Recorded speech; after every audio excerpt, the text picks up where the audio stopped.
Centro Universitário Adventista de São Paulo, campus Engenheiro Coelho. Eu estendo a todos vocês as boas-vindas a esta igreja, desejando a todos uma excelente programação de formatura da Faculdade de Teologia. A todos os familiares, amigos, visitantes, sejam bem-vindos. E nós vamos dar início à programação, procedendo com a entrada dos componentes da mesa que fará a direção desta cerimônia de colação de grau. Eu vou mencionar o nome de todos aqueles que estão entrando logo que pisarem dentro da igreja. Convido para que entre o professor Euler Pereira Bahia, magnífico reitor do Centro Universitário Adventista de São Paulo.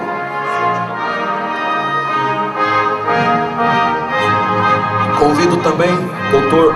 Alberto Ronald Tim, reitor do Seminário Adventista Latino-Americano de Teologia, com sede na divisão sul-americana da Igreja Adventista em Brasília. Convido para entrar pastor Paulo Martini, diretor-geral do UNASP, campus Engenheiro Coelho, este campus onde você está. Convido também pastor Edilson Valiante, secretário ministerial da União Central Brasileira da Igreja Adventista, com sede em Arthur Nogueira. Convido para que entre o Dr. Paulo Bork, grande arqueólogo, referência em pesquisa bíblica, em pesquisa arqueológica. Convido para que entre também Dr. Rodrigo Silva, professor da Faculdade Adventista de Teologia. Convido para que entre também Dr. Elmio Freitas. Ele é o administrador da União Central Brasileira. Pastor Emanuel de Oliveira Guimarães, secretário da Associação Paulista Central da Igreja Adventista. Professor Eliseu Souza, diretor administrativo do UNASP, campus Engenheiro Coelho. Convido para que entre o pastor Domingos José de Souza, que é o presidente da União Central Brasileira da Igreja Adventista, com sede aqui em Arthur Nogueira, para o estado de São Paulo. Convido também pastor Maurício de Lima, que é presidente da União Este Brasileira, com sede no Rio de Janeiro. Convido para que entre o pastor Udolci Zukovski. Ele é o secretário da União Central Brasileira.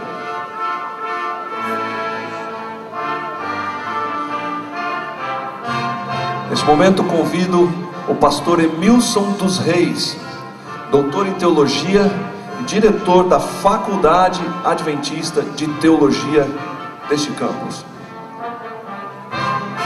Dr. Roberto Pereira, professor do seminário e coordenador da pós-graduação em teologia e diretor do Saltita.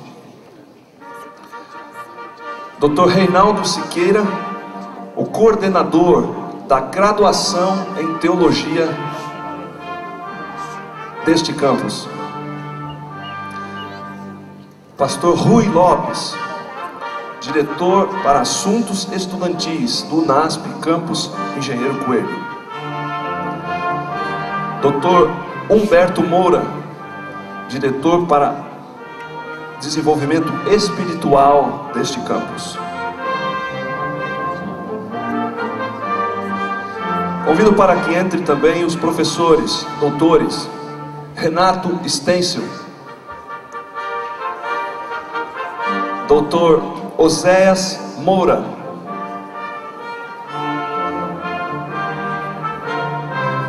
Dr. Bernard Volter, todos professores do seminário. Dr. Natanael Moraes, Dr. Vanderlei Dornelles, foi professor e é redator na Casa Publicadora Brasileira. Dr. Giuseppe Carboni, Dr. Wilson Paroski, foi o orador do culto de ontem, também professor da Faculdade de Teologia. Professor Jader Santos. Professor Jader é professor no seminário, na sua área de atuação, que é adoração e música. Convido também os professores doutores Jean Zukovski, professor doutor Naor Neves, professor doutor Valdeci Simões Lima, professor Harley Black,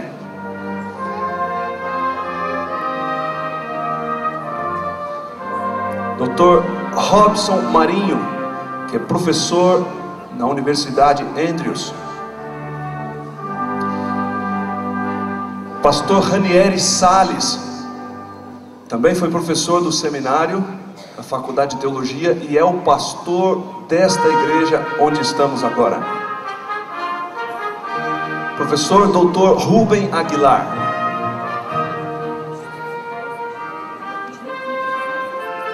professor Sérgio Festa,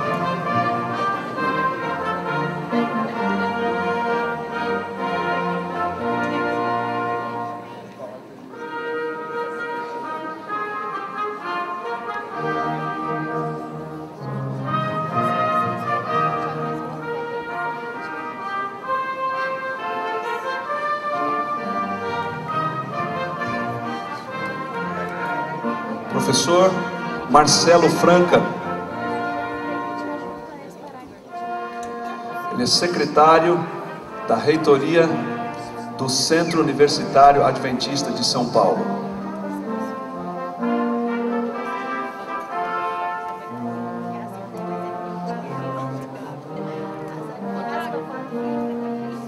Neste momento temos composta a mesa de coordenação da cerimônia de formatura. E agora daremos a entrada àqueles que são o ponto central, os formandos de 2010 do curso de Teologia e também a pós-graduação em Teologia. Sejam bem-vindos, vocês merecem este momento.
Convidamos o auditório, que, por favor, coloque-se em pé para entoarmos juntos o hino nacional brasileiro.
Como estamos, falemos com o nosso Deus. Aqui estamos, amado e bom Pai, para apresentarmos a Ti a nossa gratidão por mais uma formatura do curso teológico. Nós entendemos, Senhor, que foi da Tua vontade que esta escola existisse e, sobretudo, que esse grupo que hoje se forma, cada um deles foi chamado por Ti para servir no Teu santo ministério. Senhor Deus, é um dia muito importante para os formandos, porque o sonho que eles idealizaram, acalentaram, hoje, por Tua graça e por Teu poder, se torna realidade. Querido Pai, muito obrigado pelo cuidado que os nossos alunos, alunas tiveram durante todo o período que aqui estiveram estudando conosco. Tu os guardaste, Senhor, na sala de aula, nos estudos, no trabalho, na comportagem. Certamente os Teus anjos tiveram muito trabalho, mas te agradecemos porque aqui eles estão hoje com vida, paz e saúde para receberem o seu diploma. Querido Pai, nós te rogamos agora, eles têm diante deles o futuro, muitos já estão chamados, nós te pedimos que onde quer que eles estejam, Que o teu Espírito continue com eles, os teus anjos, orientando-os no serviço da tua igreja, sobretudo na conquista de almas para o teu reino. Amém. Bondoso Pai, agora tem continuidade esse programa. Sê com aqueles que irão usar a palavra, sê conosco que iremos ouvir, mas especialmente com os formandos. É que nós te rogamos, no doce nome de Jesus. Amém. Em nome do Centro Universitário Adventista de São Paulo, tenho o prazer de cumprimentar a distinta mesa, as autoridades aqui já devidamente apresentadas à entrada, aos formandos, graduandos da 91ª turma de Teologia do Centro Universitário Adventista de São Paulo, seus familiares, seus amigos, demais amigos da instituição, professores aqui presentes, desejando que esta cerimônia cumpra na sua totalidade os propósitos pelos quais ela existe, e desejamos que todos nós sejamos mutuamente coedificados através deste cerimonial. Declaro, portanto, abertos os trabalhos desta sessão solene de colação de grau da 91ª turma de Teologia do Centro Universitário Adventista de São Paulo. Magnífico reitor professor Euler Bahia, ilustres autoridades acadêmicas e eclesiásticas que compõem a mesa, de distintos colegas de graduação e pós-graduação em Teologia, senhoras e senhores.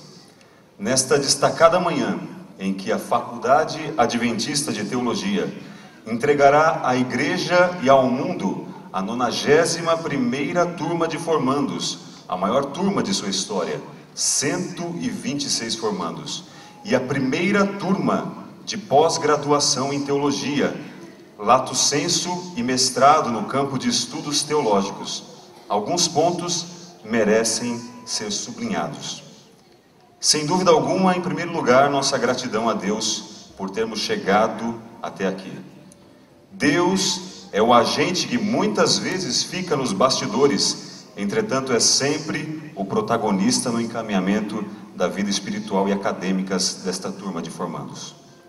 Bendito seja o Senhor Deus. Gratidão à nossa família, às esposas, aos filhos, aos pais, aos irmãos, aos familiares, aos amigos que compreenderam a decisão que tomamos, ou que muitas vezes, sem entender direito a escolha que fizemos, nos apoiaram espiritualmente e financeiramente. Deixo a vocês uma palavra de conforto. Na verdade, a decisão de fazer teologia foi nossa, porém antes, Ele já havia nos escolhido.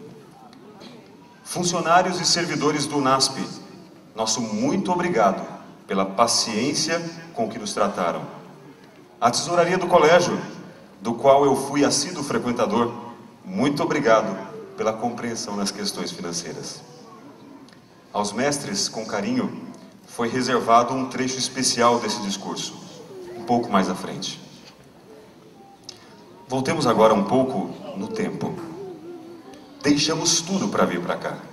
Deixamos pai, mãe, irmãos, familiares, nossa igreja do coração, amigos. Isso me lembra um pouco da história dos discípulos. O Evangelho confirma que imediatamente eles deixaram as redes e o seguiam. E a tônica desse discurso gira em torno dos discípulos e nós hoje. Deixando o ofício. Esse quadro é bem vívido na letra de uma música da qual passo a citar parte.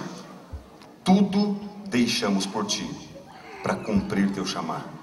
Não temos outras razões, mas cumprir teu chamar. Chamados para viver ou morrer, mas cumprir teu chamar.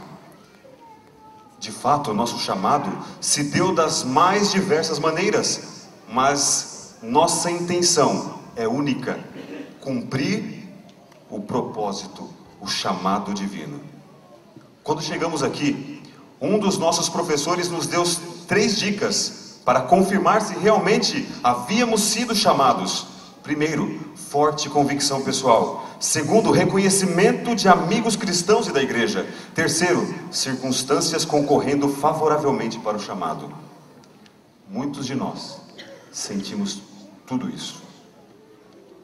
Assim escreveu John Stott, abre aspas: precisamos considerar que a Bíblia é um livro perigoso de se ler, e que a igreja é uma comunidade perigosa de se juntar, pois na leitura da Bíblia ouvimos as palavras de Cristo, e quando nos filiamos à igreja, dizemos que cremos em Cristo.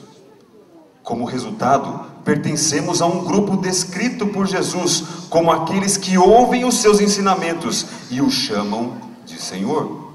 Nossa filiação, portanto, coloca sobre nós a séria responsabilidade de garantir que aquilo que sabemos e dizemos está sendo traduzido no que fazemos.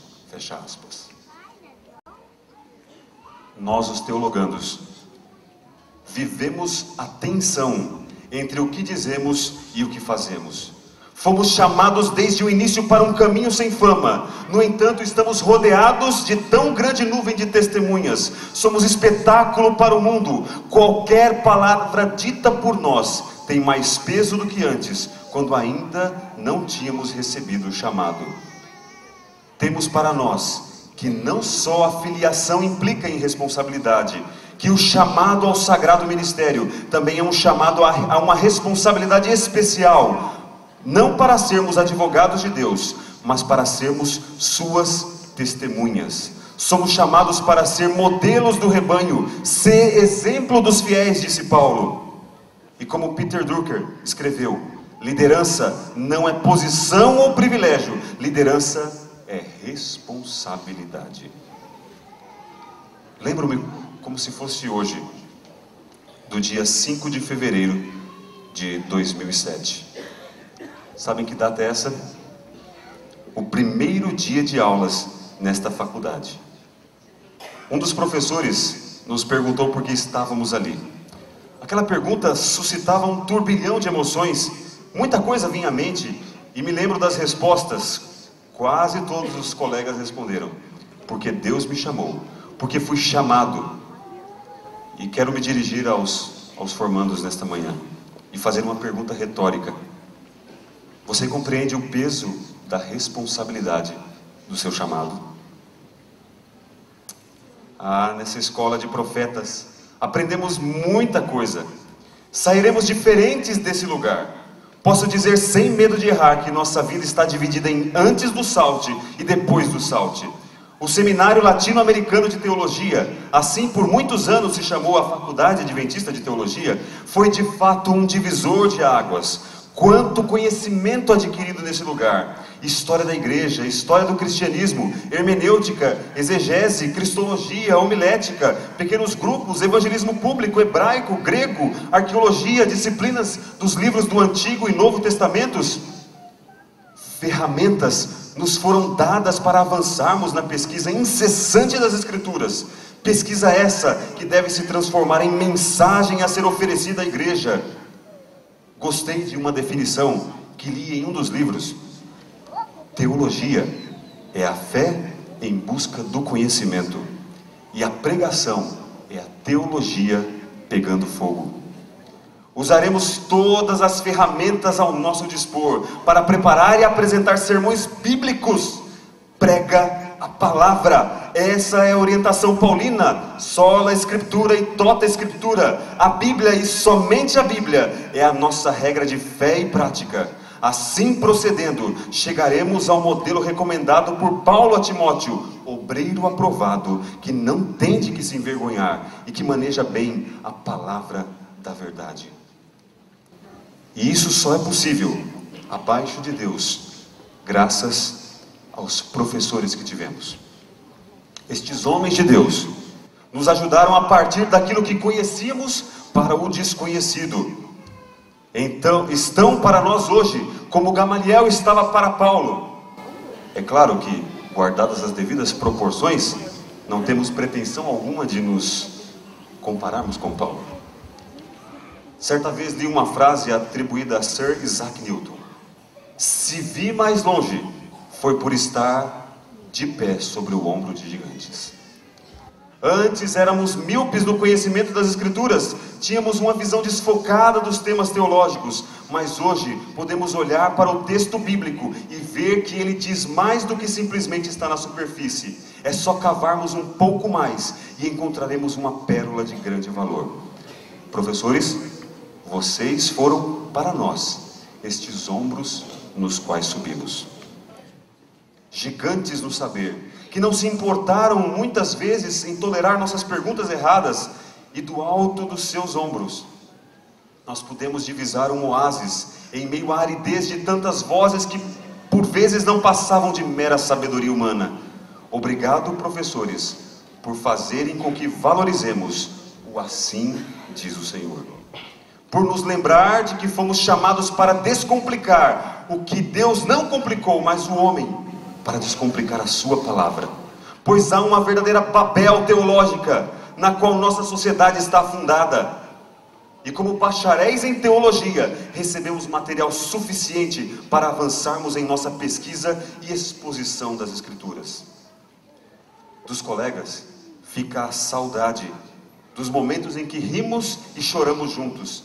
Incorporamos a tal ponto a ideia de sermos um homem bíblico, que nossas brincadeiras e piadas orbitam em torno de temas bíblico-teológicos, sempre com muito respeito, diga-se de passagem.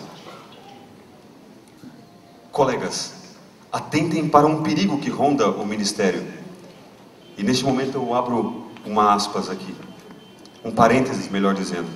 Eu não combinei isto com o professor Paroski. Qualquer semelhança não é mera coincidência, mas fruto da providência de Deus.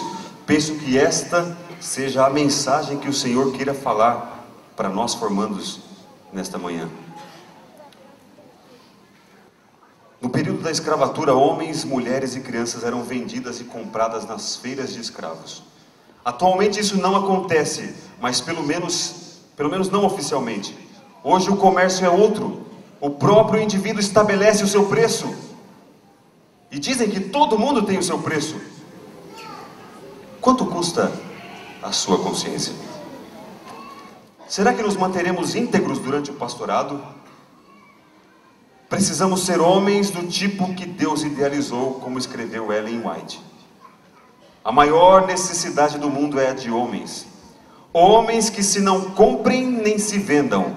Homens que no íntimo da alma sejam verdadeiros e honestos. Homens que não temam chamar o pecado pelo seu nome exato. Homens cuja consciência seja fiel ao dever, como a bússola o é ao polo. Homens que permaneçam firmes pelo que é reto, ainda que caiam os céus. Esta pérola da irmã White está inserida no capítulo Vida de Grandes Homens do livro Educação. O contexto imediato da citação da senhora White é a vida de José, Daniel, Moisés, Elias e Paulo. E em todos os 4 casos, ela menciona a juventude e a dedicação desde a mocidade destes homens. Ninguém despreze a tua mocidade. Apesar da tua pouca experiência ou da juventude da maioria, Deus foi quem nos chamou, e Ele nos chamou para sermos fiéis. A história de nossa vida ficará mais bonita se as páginas dela estiverem repletas de Ele foi fiel. A Deus, Ele foi fiel. Enfim, vivemos muitas situações neste seminário. Fomos confrontados desde a tensão do pastor versus o teólogo, mas logo descobrimos que não se pode escolher entre um ou outro, e sim que devemos ser pastores teólogos. Conversando com um amigo, percebi que tínhamos o mesmo sentimento. Tínhamos o sentimento de que estávamos saindo do seminário e que havíamos ficado órfãos. Afinal de contas, foram 4 anos andando juntos, colegas, amigos, professores. E agora vamos cada um para um lado. Alguns vão para cidades grandes, outros vão ficar pelo interior, outros ainda vão para o extremo do mapa, serão missionários em meio às tribos indígenas, outros serão missionários fora do país. Talvez muitos de nós não nos vejamos durante um bom tempo. Talvez Nunca mais. Mas não gostaria de terminar esse discurso de forma fúnebre, em tom fúnebre, de tristeza. Antes, porém, quero terminar com uma nota de esperança, dizendo que esse sentimento que estamos tendo agora se parece com o que os discípulos tiveram por ocasião da partida de Cristo. O Mestre prometeu que estaria com eles todos os dias, até a consumação dos séculos. Amigos, nós estamos sendo enviados hoje. E não estamos indo só. O melhor do curso vem agora. A promessa feita aos apóstolos é válida para nós hoje. E como diz a letra da música Outro Consolador, do maestro Jader Santos: eu vos enviarei um outro Consolador, que seja um como o Pai e eu somos um, para estar convosco todos os dias, para ser conforto na minha partida. Não poderia deixar-vos só, e vos dará poder para enfrentar os combates, poder do céu para atender o chamado e ir pregar a toda a gente, a toda a nação. Será o vosso guia até o final e vos dará poder.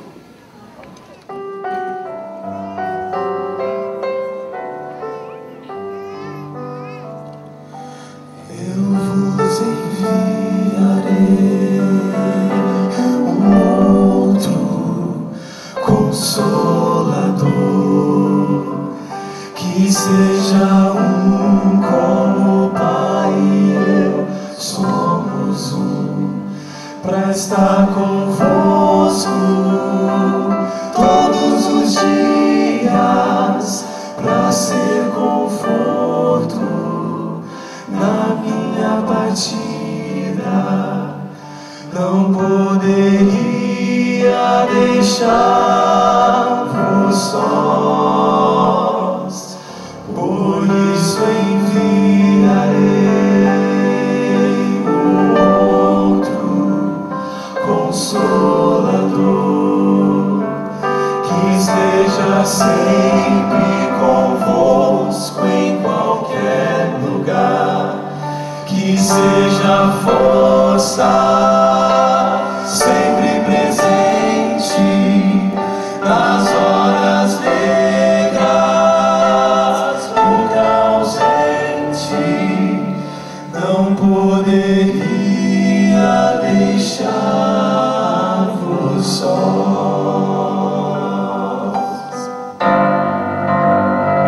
e vos dará poder para enfrentarem os combates, poder do céu para atender o chamado de ir pregar a toda a gente, a toda a nação,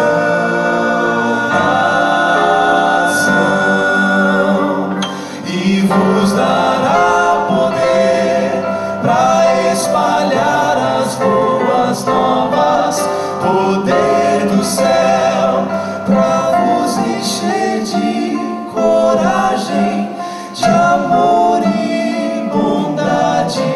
Será o vosso guia até o final,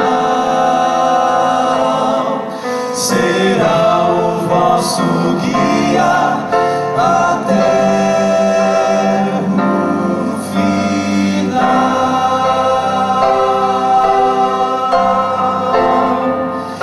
e vos dará poder.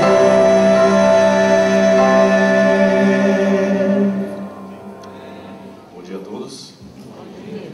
Muito obrigado pelo convite. Eu fiquei, para honra e glória de Deus, muito feliz e muito lisonjeado. Que Deus abençoe cada um de vocês.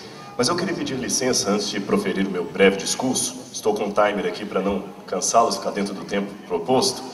Mas eu gostaria de fazer duas menções especiais, de uma presença e de uma ausência.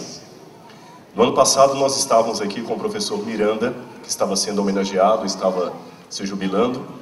e quase um ano depois ele está lutando com uma grave enfermidade, portanto não pode estar conosco. Nós sentimos a ausência do pastor Miranda aqui, mas eu acho que todos deveriam sempre tê-lo em mente em suas orações. E já que eu falei de uma ausência, deixe-me falar também de uma presença. Eu quero ratificar conosco a presença do Dr. Paulo Bork, que está conosco.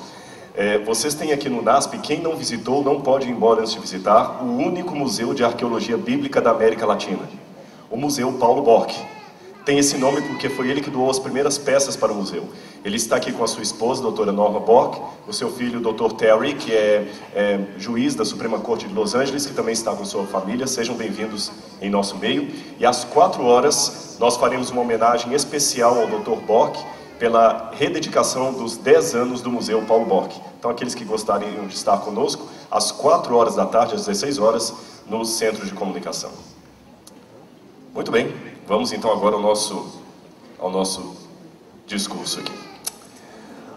Prezados alunos da 91ª Turma de Teologia, ilustríssimos colegas de mesa, prezados pais e demais convidados. Esta é a última aula, meus alunos, que vocês terão na graduação de Teologia, e coube a mim o privilégio de ministrá-la em poucos minutos desta cerimônia festiva. Em 1987, foi publicado um polêmico livro nos Estados Unidos que até hoje é tema de um intenso debate na educação daquele país. O título, traduzido para o português, seria Instrução Cultural, o que cada americano precisa saber. Neste livro, o Dr. E.D. Rich chega à polêmica conclusão de que uma grande parte dos alunos norte-americanos não teriam o background cultural mínimo para entenderem com profundidade nem a primeira página de um jornal. Isso é muito sério. Mas, de fato, várias pesquisas parecem confirmar sua afirmação. Uma delas, por exemplo, a lista Mindset, realizada anualmente pelo Beloit College de Wisconsin, revelou dados aterradores. Somente para constar alguns exemplos. A maioria dos jovens americanos que está prestes a entrar na universidade não consegue escrever em letra cursiva. Acham que o e-mail é lento demais. Quando perguntaram quem é Beethoven, a maioria escreveu que era um cachorro. Quando perguntaram quem era Michelangelo, a maioria colocou que era um vírus de computador e outra parte uma das tartarugas ninja. Para os estudantes que se formarão em 2014, a Tchecoslováquia e a Iugoslávia nunca existiram. A Alemanha nunca foi um país dividido. E para a maioria dos que nasceram depois de 1980, João Paulo II, que assumiu o pontificado em 1978 e morreu em 2008, teria sido o primeiro papa da história. Numa outra pesquisa realizada em Fullerton, Califórnia, mais da metade dos alunos não sabiam quem foi Alexander Hamilton, mesmo que sua foto apareça nas notas de $10. Embora eu não tenha uma pesquisa detalhada sobre o Brasil, eu não creio que estejamos melhores que os americanos. Haja vista que, segundo a última informação do Instituto PISA, feita há 3 semanas, dentre 65 países que participaram da pesquisa sobre educação, o Brasil ocupa invariavelmente as piores posições de todos os itens avaliados. Este ano, nós, brasileiros, ficamos em 53º lugar de 65. Perdemos até para países como a Bulgária e a Romênia. As respostas reveladas por essas pesquisas podem até ser engraçadas, como vocês viram aqui, mas são trágicas. Se, como diz o ditado, os jovens são o futuro do mundo, arrepia-me imaginar viver em um mundo gerenciado pelos entrevistados dessas pesquisas. Mas, colegas, alunos, prezados convidados, eu não estou aqui para falar de educação e pedagogia. A minha preocupação é outra, e eu só tomei esses dados para chegar a uma problemática ainda pior. Se o nível cultural está desse jeito no mundo, como estaria o nível de cultura bíblica ou doutrinária de nossas igrejas? Especialmente dos jovens por nós orientados. O cenário atual, irmãos, parece ser mais ou menos assim. As pessoas jovens e adultos aceitam a Jesus como seu salvador pessoal, são batizadas, então passam a frequentar a igreja, aprendem o básico da palavra de Deus e se alimentam dele, mas não aprofundam seu conhecimento. Comportam-se como clientes de um restaurante de luxo, que se empanturram daqueles pães de alho que servem de entrada, recusando-se ao menos a ler o menu principal ou saborear as receitas do cozinheiro-chefe. Querem ver isso na prática? Então vamos lá. No último mês de outubro, o Fórum Pool sobre Religião e Vida Pública divulgou os resultados de uma pesquisa nacional que mede como os próprios crentes são desinformados quando se trata de religião. A pesquisa descobriu que, comparados a outros grupos, os chamados crentes sabiam menos sobre Bíblia e teologia do que ateus e agnósticos. Numa outra pesquisa encomendada por católicos entre países europeus, somente 14%, vejam, apenas 14% dos entrevistados souberam responder corretamente a perguntas básicas de conhecimento bíblico, como, por exemplo, os evangelhos são parte da Bíblia? Jesus escreveu algum livro da Bíblia? Quem dentre Moisés e Paulo é um personagem do Antigo Testamento? Mais um dado. O Instituto Barna, sediado em Greendale, Califórnia, realizou uma pesquisa em vários países de maioria cristã. 93% dos entrevistados diziam possuir pelo menos uma Bíblia em casa. Dos que possuíam a Bíblia, apenas 12% a liam diariamente e 38% esporadicamente. Aí, a enquete perguntou coisas de conteúdo bíblico. Vejam as respostas. 69% dos entrevistados acreditavam que a expressão Deus ajuda quem cedo madruga estaria na Bíblia. 48% achavam que o livro de Tomé fazia parte do Novo Testamento. E 58% não souberam responder quem pregou o Sermão do Monte. Estamos vivendo, amados, segundo o pesquisador Randy Fries, uma época de tremendo analfabetismo bíblico e teológico. E eu pergunto a vocês, seremos tão arrogantes a ponto de pensar que a Igreja Adventista é uma exceção à regra? Será que estamos tão isentos que esses dados não deveriam nos servir pelo menos de alerta? E mais, de quem seria a responsabilidade por isso? Bem, no caso daquele analfabetismo cultural secular que falei há pouco, visto especialmente entre alunos universitários e pré-universitários, existe uma explicação dada por Alan Bloom, eminente educador da Universidade de Chicago. Para ele, o que estaria por detrás desta ignorância coletiva é a convicção pós-moderna de que não existe verdade absoluta, de que tudo é relativo.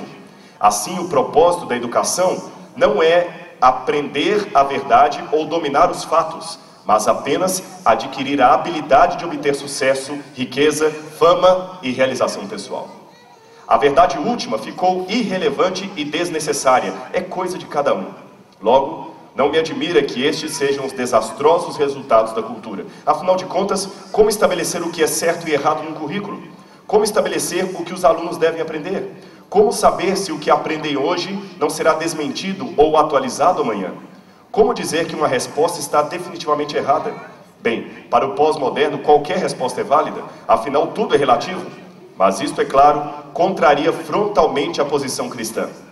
Para nós, existe uma verdade absoluta que está em Deus e é revelada por Deus em Cristo Jesus. Portanto, devemos olhar para a verdade com simpatia, nunca com apatia ou desdém. Pelo contrário, a verdade para nós é um reflexo do próprio Deus. Ignorá-la significa ignorar sua pessoa. Mas, a meu ver, o diabo tem planos diversificados e utiliza métodos diferentes de alienação da verdade quando se dirige à igreja. Aqui na igreja, futuros pastores, o relativismo poderá vir não na forma de um questionamento declarado que afrontaria o nosso brilho doutrinário, não, de maneira nenhuma. Aqui, o relativismo chega na tentativa e promoção de uma exagerada adaptação do cristianismo ao mundo e à cultura que nos rodeia. Em nome da sobriedade e da prudência, não queremos ser marginalizados, não queremos ser seita, não queremos ser esquisitos. Uma pesquisa recente, feita com mais de 25 mil jovens adventistas no Brasil, revelou que um dos grandes perigos que ameaça a nossa juventude, irmãos, é o incentivo velado que os jovens estão tendo para que não lutem contra o mundo, mas que se adaptem a ele. Aliás, os próprios pais dessa nova geração já se encontram adaptados. A ordem do dia é preparar os jovens para um mundo de sucesso, onde somente pessoas de sucesso serão felizes. As meninas podem até admirar Madre Teresa de Calcutá e os rapazes podem até admirar Mahatma Gandhi, mas na hora de escolher os seus modelos de vida, preferem se parecer com Beyoncé ou Justin Bieber. O ideal de vida não é ter a carreira do apóstolo Paulo, nem a carreira do profeta Elias, mas o sucesso de Mark Zuckerberg, o jovem fundador do Facebook. J.N. Andrews pode até ter sabido de cor o Novo Testamento e ter levado a duras penas o adventismo pela Europa, ele pode até ser admirado por adventistas da terceira idade e ter uma estátua na Andrews University, mas e daí? Ele não tinha os 7 bilhões de dólares de Mark, nem os 500 milhões de seguidores no Facebook. Logo, quem vocês acham que está sendo a inspiração e modelo de vida de muitos dos nossos jovens? Com quem eles querem se parecer? A quem são incentivados a imitar? Ellen White ou Madonna? E sabem quais seriam as possíveis portas de entrada dessas adaptabilidades excessivas aos modelos do mundo? Eu respondo para vocês. 3 portas de entrada: a música, os pais e o culto.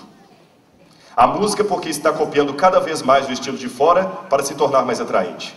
Os pais porque muitos, felizmente não todos, há muitos pais piedosos, felizmente não todos, já passaram do estágio de permissividade, vivendo eles mesmos o incentivo do sucesso, custe o que custar. E quanto aos cultos? Bem, é aqui que vocês entram. Os jovens estão mostrando que o culto, especialmente a pregação, não está sendo relevante em sua vida quando estão fora do ambiente da igreja. Meus amados, existe uma pressão muito grande sobre os pastores para que se aculture sem limites a religião, a fim de torná-la cada vez mais atraente. Talvez cheguemos ao ponto de exigir que Deus também adapte ao céu para o tornar mais atraente, para atrair o maior número de pecadores não arrependidos para lá. Ironias à parte, torna-se claro que neste contexto de liberalismo e relativismo teológico, a pregação da pura e simples palavra de Deus se torna irrelevante, para não dizer inoportuna. A simples noção de pecado, culpa e redenção, por exemplo, praticamente evaporou-se de muitos de nossos púlpitos. Se a tônica dos grandes pregadores do passado era: venha Jesus, você que se sente um pecador, a nova homilética conclama: venha Cristo, você que tem problemas na empresa, no casamento, na vida profissional. Desface a figura soteriológica do Filho de Deus para dar lugar a imagens mais atualizadas de Jesus como psicólogo, o maior psicólogo que já existiu, consultor de negócios, orientador profissional, animador de auditório, etc. No caso específico da Igreja Adventista brasileira, se por muitos anos vivemos a ameaça de uma homilética existencialista, mais recentemente estamos vendo o nascimento de uma nova homilética motivacional, inspirada especialmente em palestras empresariais. Chega a ser quase uma adaptação inconsciente da teologia da prosperidade. Títulos como 20 passos para o sucesso, as 7 leis do jovem bem-sucedido, como ganhar o céu e vencer no mundo, como garantir sucesso sem sair de casa, como se tornar um milionário com Deus, etc., estão lotando o sermonário de muitos pregadores, especialmente quando são chamados a pregar para os jovens. Vitória com Cristo já não significa vitória sobre o pecado, mas vitória na vida profissional, na realização dos sonhos, na conquista da pessoa amada. O Sermão da Montanha, numa semana de oração feita de um dos nossos colégios, foi reduzido ao título: O Caminho da Felicidade. Quando exegeticamente falando, é justamente o contrário. No Sermão da Montanha, felizes são os infelizes, os que choram, os que têm fome, são perseguidos, enfim, os que não se conformam com a norma do mundo e, portanto, suscitam a oposição dele. Mas a ênfase daquelas mensagens foi novamente sobre os passos supostamente extraídos do Sermão do Monte para ser um jovem bem-sucedido nesse mundo. Os conselhos sobre sexo e namoro, em algumas abordagens, reduzem-se apenas a alertar contra a AIDS, contra uma gravidez indesejada ou contra o insucesso no futuro matrimônio. Já não se fala mais, não inclui o principal problema, que é o pecado, a perda da salvação, a perda do céu. Alguns talvez argumentem: mas pastor, esse tipo de linguagem que você está propondo não atinge mais as pessoas. E quando é que atingiram? Vocês acham que foi fácil para as multidões do primeiro século e para os discípulos ouvirem Jesus dizer que um olhar malicioso significa adultério e que uma palavra mal proferida significa assassinato? Vocês acham que foi mais fácil para eles ouvirem Jesus dizer que deveríamos amar nossos inimigos e carregar nossa própria cruz, numa época em que a cruz era um palavrão? Os discursos de Cristo também não eram tão atrativos para a maioria. Tanto é que, segundo o Evangelho de João, no final do seu ministério, muitos se retiraram e já não andavam mais com o Mestre. E os próprios discípulos questionaram: duro é este discurso, quem o pode ouvir?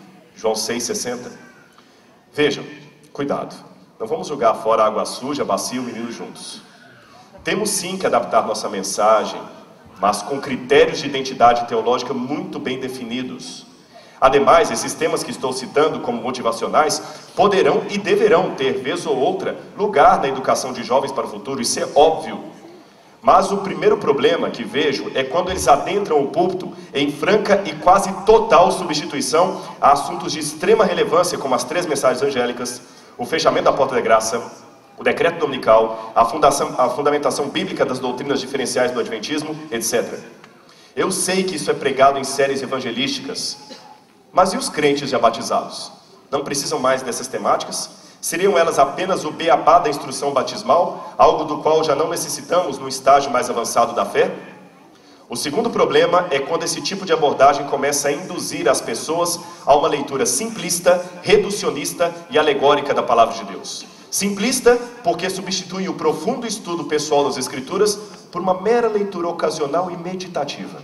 Reducionista porque são sempre os mesmos personagens, o roteiro não muda. É a lição de vitória extraída da história de José no Egito, o combate de Davi e Golias, o chamado de Moisés, etc. E alegórica porque impõe ao texto uma explicação completamente divergente do objetivo do autor inspirado ou até mesmo do espírito que o inspirou. Comparar o santuário a um corpo humano, a trindade a um pequeno grupo, ou traçar paralelos entre a entrega dos 10 mandamentos e a obra de publicações, podem ser até alegorias bonitinhas, mas trazem muitas distorções teológicas. Meus caros alunos, já vou chamá-los diferente, meus caros colegas de ministério, ao subirem no púlpito, que a sua mensagem lembre aos membros porque eles são adventistas. Ao subirem no púlpito, lembrem aos membros porque eles aceitaram se batizar nessa igreja. Faça-os recordarem a doutrina que abraçaram e leve outros não batizados a fazerem o mesmo. Cuidado com aquelas falácias homiléticas do tipo: o que importa é que o sermão seja cristocêntrico. Uma vez um convidado em uma de nossas capelas declarou assim perante os professores: que os teólogos presentes me perdoem, mas eu vim falar de Jesus, não de teologia. Mas dá para separar as duas coisas? Cristocêntrico por cristocêntrico, pregadores como David Koresh e Jim Jones, que levaram várias pessoas à morte, também eram cristocêntricos. Afinal, sua mensagem sempre gravitava, de modo distorcido, em torno do nome de Jesus. A questão, portanto, não se limita a ser cristocêntrico apenas. A pergunta é: que Cristo eu estou colocando no centro? Aí entra a teologia. É o Cristo que intercede no santuário celestial? É o Cristo que demanda a guarda dos mandamentos? É o Cristo da cristologia bíblico-adventista?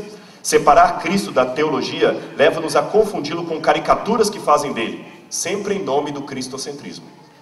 Outra falácia: o que importa é que o pregador toque os corações. É verdade, mas seria só isso?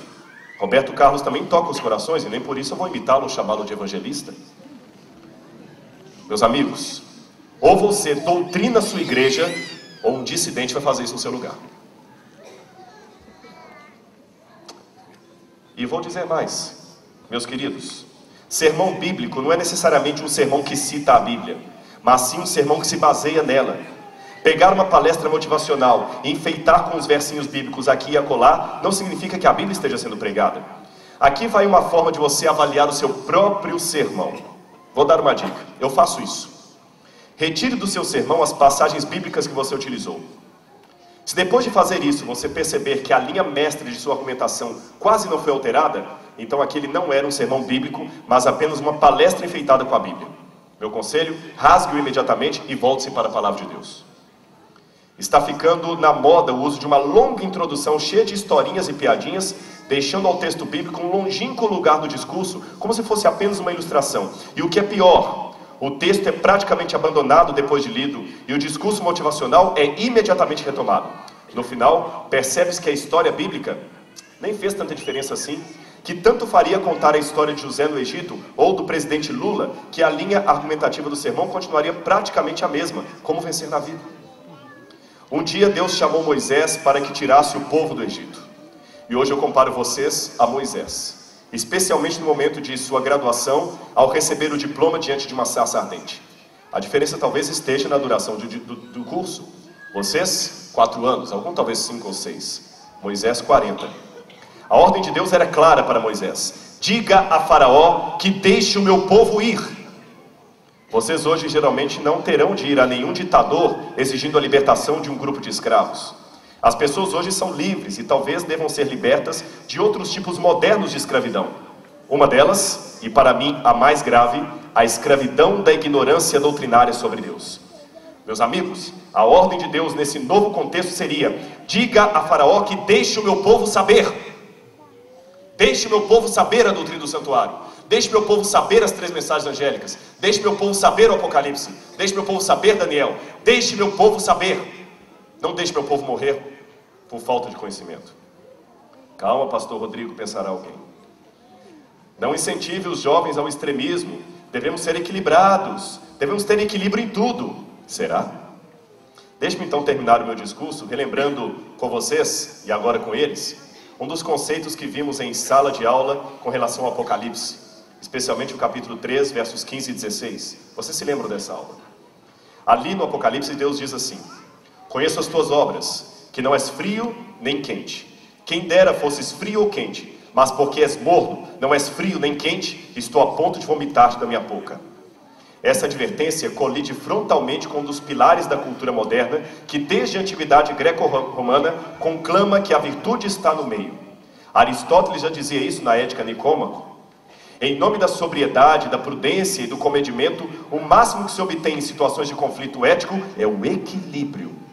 Mas o estranho é que, segundo o Apocalipse, Deus vomita os equilibrados. Não é frio nem quente. É o ponto alto da rejeição divina. Notem que Deus não está rejeitando nem o frio nem o quente, o morno. Deus está rejeitando o que está em equilíbrio entre os dois extremos. Deus rejeita os equilibrados? Como entender isso? Em primeiro lugar, lembrando que esse caminho equilibrado ou caminho intermédio condiz com o caminho da mediocridade. E Deus não quer pessoas medíocres. O problema é que há muitas e muitas situações na vida, e à medida que o fim se aproxima, essas situações aumentarão, em que o cristão não poderá jamais ser equilibrado. Querem exemplos? Como ser equilibrado entre Deus e o diabo? Como ser equilibrado entre a fidelidade e a infidelidade? Como ser equilibrado entre o cordeiro e a besta escarlata? Como ser equilibrado entre o santo e o profano? Nesses momentos, meus amigos, não dá para ser equilibrado, não dá para ser morno, tem que ser radical. Eu sei que algumas palavras, devido à semântica e novos conceitos, adquirem significados pejorativos. Dogma, fundamentalismo, conservadorismo são exemplos de termos que mudaram radicalmente, que mudaram seu conteúdo hoje, tendo agora um sentido ruim. O mesmo se dá com a palavra radical. Mas em sua origem etimológica, irmãos, radical significa o que tem raízes profundas e que se firma nela, contrário àquele que tem opiniões epidérmicas ou meramente superficiais. O radical, no sentido etimológico, é aquele que conhece o assim diz o Senhor. E sendo assim, nos momentos em que a situação o exigir, eu digo a vocês, sejam radicais. Quando der, sejam equilibrados, mas não equilibrados em tudo. Quando for para escolher entre o bem e o mal, entre o certo e o errado, sejam radicais. Na hora do decreto dominical, sejam radicais. A radicalidade, nesse momento, será uma virtude. O vício estará no equilíbrio que conduz à superficialidade. Afinal, lembremos, Deus vomita os mornos. Um conselho final. Quando vocês eram crianças, a primeira coisa que a mãe de vocês lhes ensinou foi o seu nome completo, o nome completo dos seus pais e o seu endereço, não foi isso? Sabe por que a mãe de vocês ensinou isso para vocês? Para, em caso de perda, vocês saberem para onde voltar. Nós, professores, também ensinamos a vocês o nome completo, a sua identidade completa e quem vocês são. Se se perderem, vocês conhecem o caminho de casa. Que Deus abençoe vocês, colegas. Que Deus ilumine muito vocês. E onde quer que vocês estejam, vocês e Jesus sejam sempre a maioria. Muito obrigado.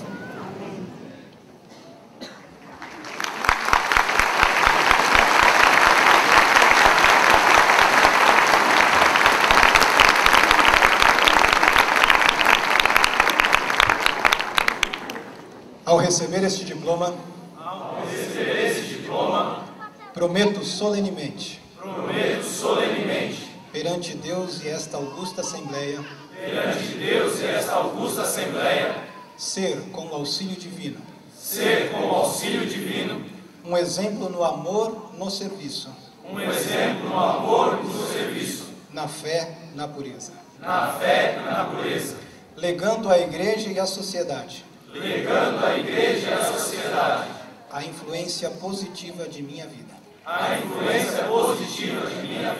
Fazer o que me for possível para incentivar e apressar a segunda vinda de Cristo. Não almejar honras e posições humanas, mas trabalhar abnegadamente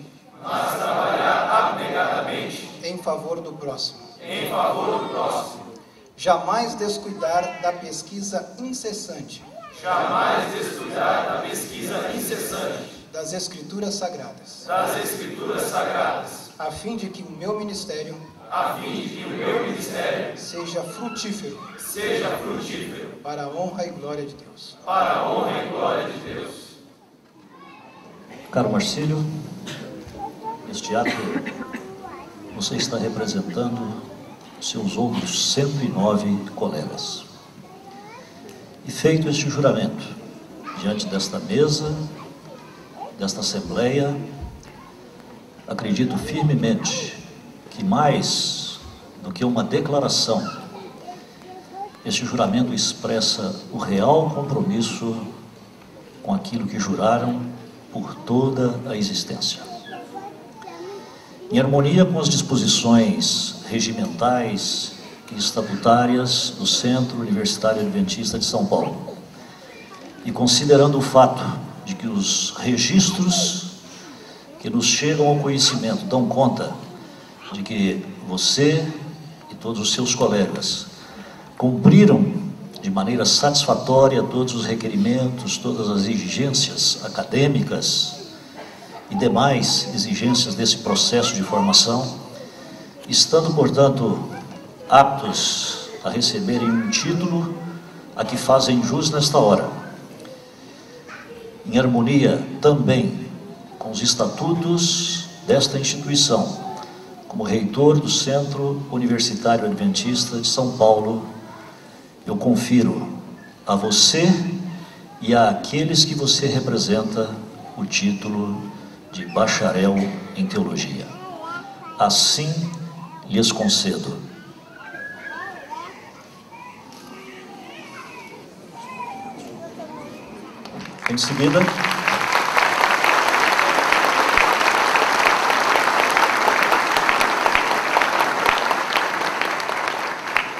Em seguida, este ato adquirirá terminalidade com a chamada nominal e a entrega dos certificados pelo diretor da faculdade, pastor Emilson dos Reis, pelo coordenador do curso, Dr. Reinaldo Siqueira, e também aqueles que concluíram a pós-graduação através do Dr. Roberto Pereira.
Nós combinamos no início do programa que as palmas não seriam feitas de forma isolada, mas agora chegou o momento desse grupo vencedor receber uma homenagem de todos nós presentes através de uma grande salva de palmas. Eu convido a todos.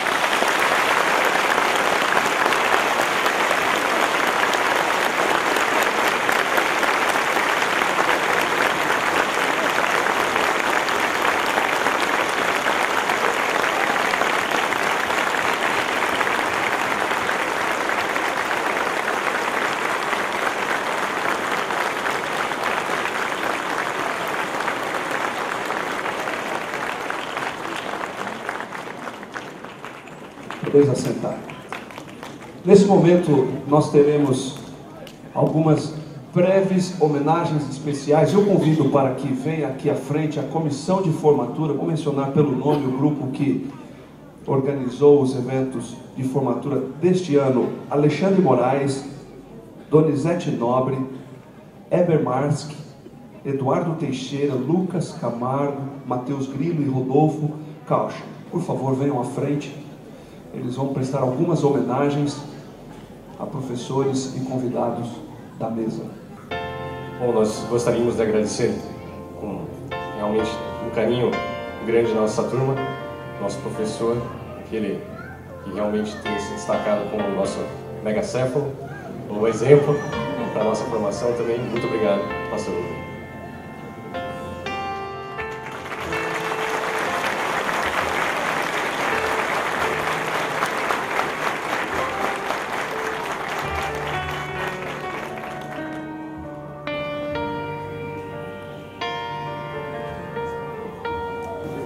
Corpo discente também da Faculdade Adventista de Teologia está fazendo uma singela homenagem ao pastor Miranda, que não está presente, infelizmente, mas entregamos essa singela homenagem nas mãos do Dr. Emilson dos Reis.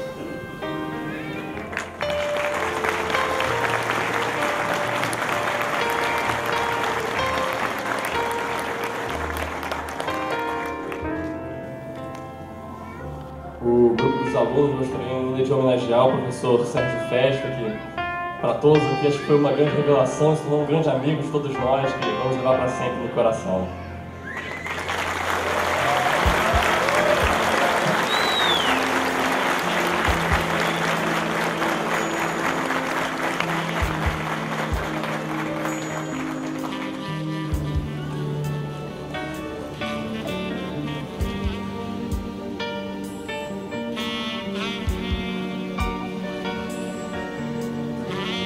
Gostaria de chamar aqui à frente os nossos professores do mestrado em Estudo Teológico, o professor Roberto Pereira.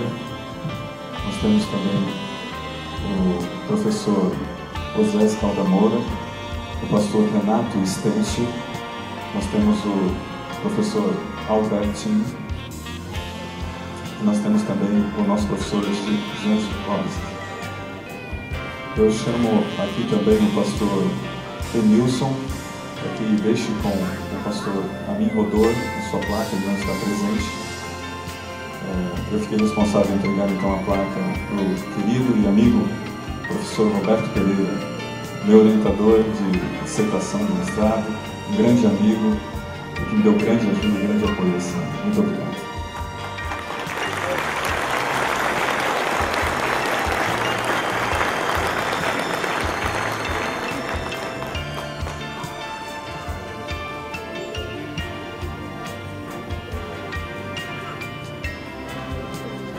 Chamo o pastor Edilson. Eu fiquei encarregado de entregar a placa para o professor Amin Rodor, ele não está presente. Eu entrego para o Dr. Emilson.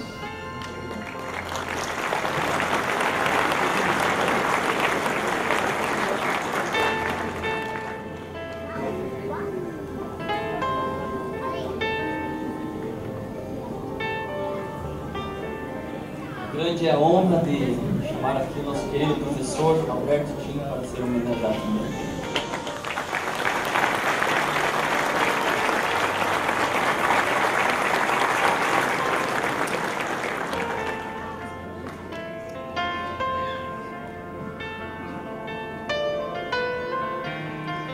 Foi um prazer muito grande ter a todos enquanto professores. Mas eu, nesse momento, gostaria de chamar o professor, pastor, mestre e agora, principalmente, amigo, Oséias Caldas Moura. Uma pequena lembrança do nosso agradecimento.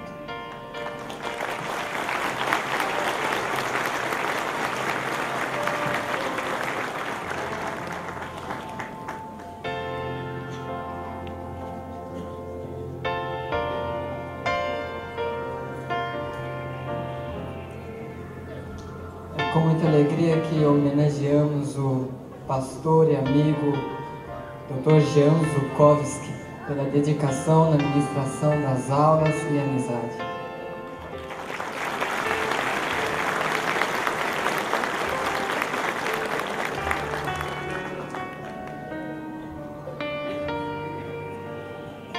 Coube a mim então homenagear o querido professor doutor Renato Estêncio. Ele foi responsável pela parte de formatação dos nossos trabalhos. Ele sempre dizia se nós estávamos com ele ou não. Nós estamos contigo.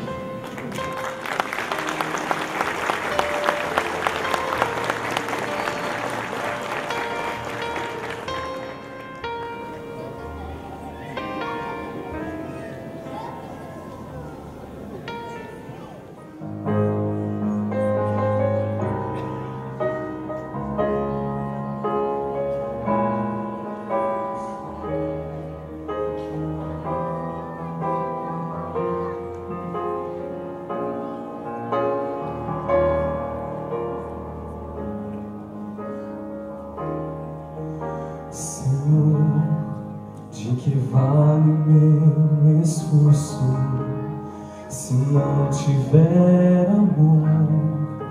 Para que servem as teorias se não tiver amor? E falar com eloquência sem estar em comunhão não atinge o coração. Mas, Senhor, compreendo que é preciso sentir o teu amor. Senhor, eu te entrego meu viver, dedicando todo ser ao poder redentor desse amor. Senhor, vem estar comigo sempre. Quero ser eficiente no serviço ao semelhante, muito mais transbordando em amor.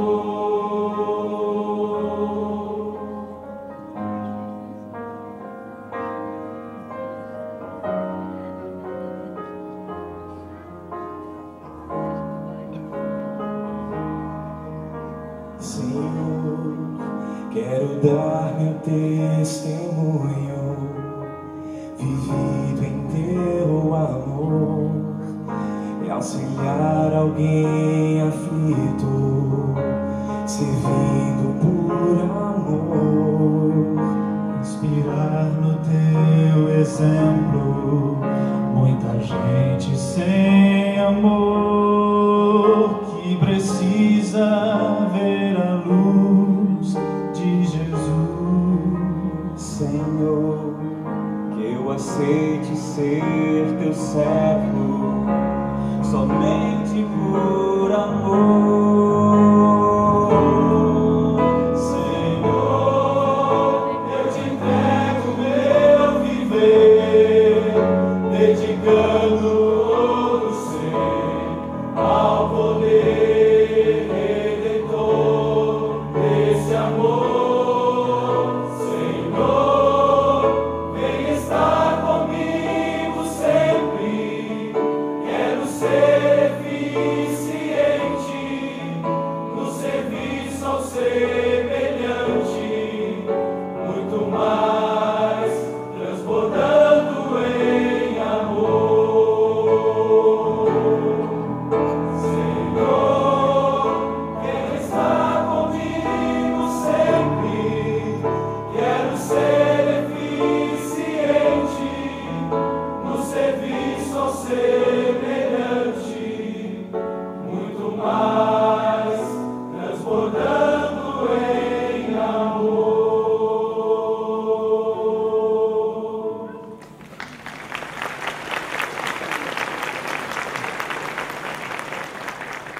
Oremos. Nosso Deus e Pai, pedimos a bênção aos nossos novos pastores, para que sejam homens dedicados, pregadores, pastores que cuidem do teu rebanho, sobretudo que sejam cheios do teu Espírito, consagrados, dedicados, puros, homens segundo o teu coração, porque fazem a tua vontade. Senhor, dê a eles a fé, a coragem, a intrepidez, a tenacidade de anunciar o teu evangelho às almas perdidas. Que eles possam anunciar o amor de Jesus e salvar aqueles que ainda não encontraram o redil do bom pastor. Que eles cumpram o ministério adventista e sejam sempre um exemplo dos fiéis. Sejam sempre dependentes do sumo pastor, que é Jesus Cristo. Pois é Jesus que provê as águas tranquilas, o pasto, a pastagem verdejante, a sombra, um lugar seguro para as ovelhas. Senhor, que os jovens pastores confiem inteiramente a sua vida em tuas mãos. O ministério deles seja uma bênção. O serviço, façam o melhor para apressar o teu retorno nesta terra. E que o Senhor renove as forças cada manhã. Cuidará da entrada e da saída de cada um deles. No grande dia, todos nós, pastores, juntos, prontos, com o rebanho que nos confiastes, queremos recebê-lo nas nuvens dos céus. Aceite a nossa disponibilidade, a nossa reconsagração, e em teu nome seremos uma bênção à tua igreja. Nós te pedimos e te agradecemos em nome de Jesus. Amém. Nós estamos nos aproximando então dos momentos finais de encerramento desta solenidade,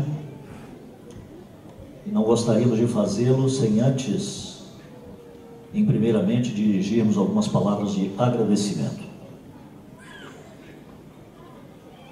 Nós agradecemos ao Senhor nosso Deus, aquele que tem conduzido esta instituição ao longo de tantos anos, de modo a que ela possa continuar cumprindo o propósito pelo qual ela foi estabelecida. E há aqueles que se unem em esforços para que a instituição continue sólida, firme no cumprimento deste propósito. Assim é que dirigimos também nossa palavra de gratidão aos mantenedores, na pessoa do pastor Domingos, que aqui representa a União Central, uma das mantenedoras. Nossos agradecimentos por todo o apoio, pelo suporte, pela orientação e condução. Pastor Maurício representa os campos que estão um pouco mais distantes, igualmente o nosso reconhecimento e gratidão. Queremos agradecer aos colegas do corpo administrativo do NASP, e como não poderei mencionar o nome de todos, vou mencionar o pastor Martini, representando aqui a administração do campus Engenheiro Coelho, pastor, na sua pessoa, os demais colegas que estão presentes e ausentes.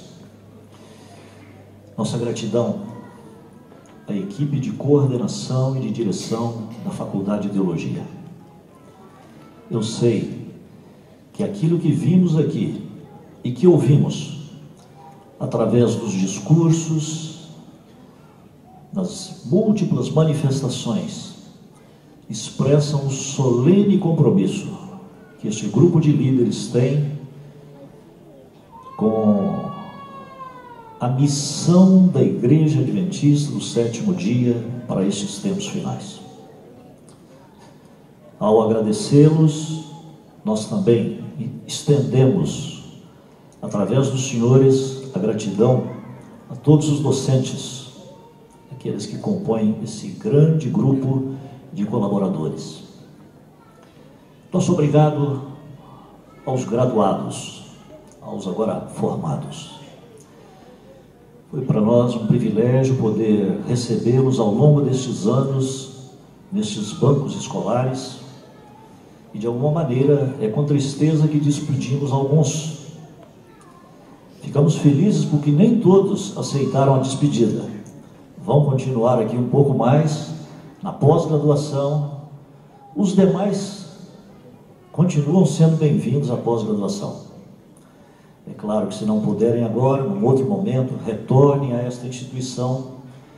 Mas, além disso, não percam este senso de comunidade que vocês certamente construíram, fazendo parte desta, que é a maior turma de formandos em teologia da história aqui da igreja. E há um espaço, há um link no site do NASP para o Unaspense. Vocês, como egressos, são convidados a frequentar esse espaço, contar da trajetória futura, contar como está a vida, encontrando-se como comunidade, e nós também desfrutarmos do privilégio de poder saber das bênçãos que o Senhor está realizando através, ou está derramando através do trabalho realizado por vocês. Eu tenho sentido que, mais recentemente, a liderança mundial desta igreja está intensamente focalizada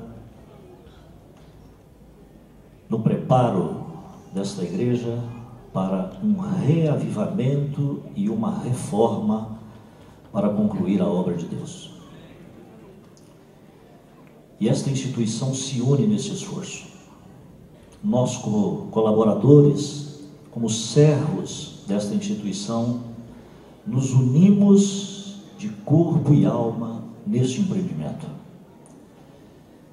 E talvez, como muitas coisas foram ditas a vocês, muito conhecimento, muitas informações, muitos conselhos, muitas técnicas, mas o último pedido que nós gostaríamos de fazer se divide em duas solicitações.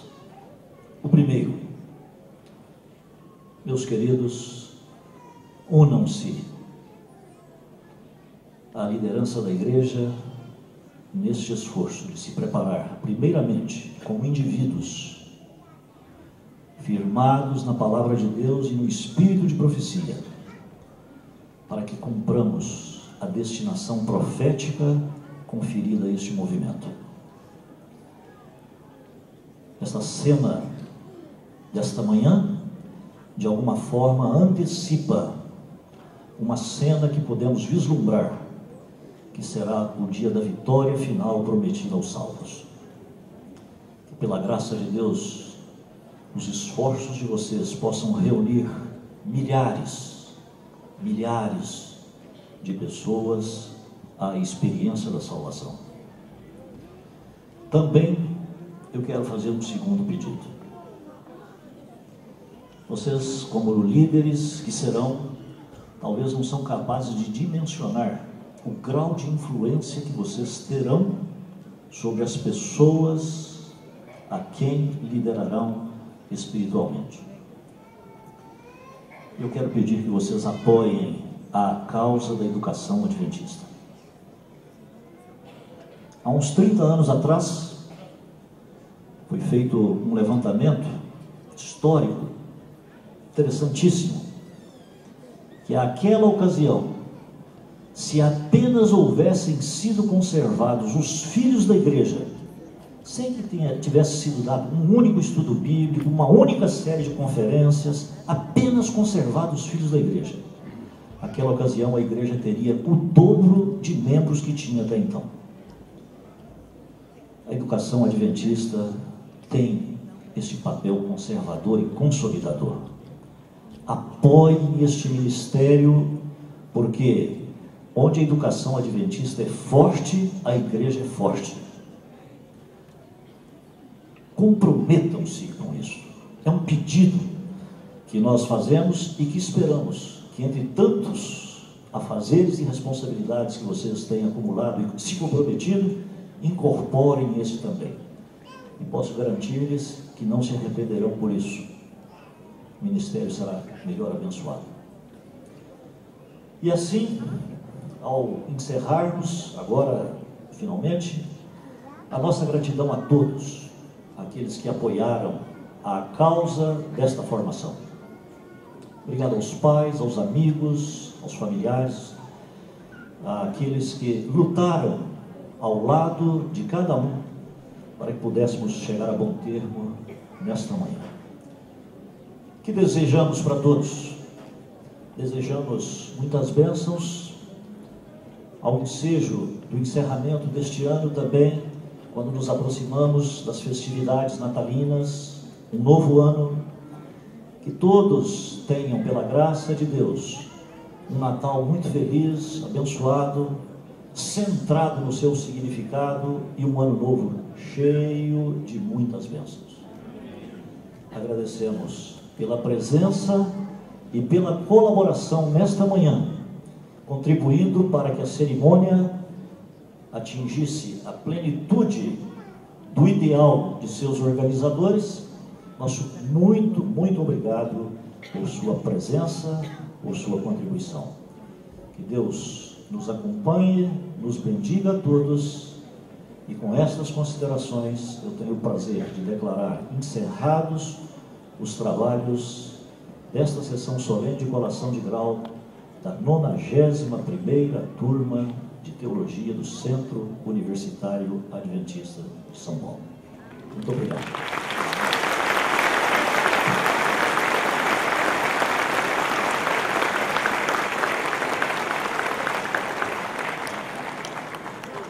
Neste momento, nós vamos ter, primeiramente, a saída da mesa, em seguida, a saída dos formandos.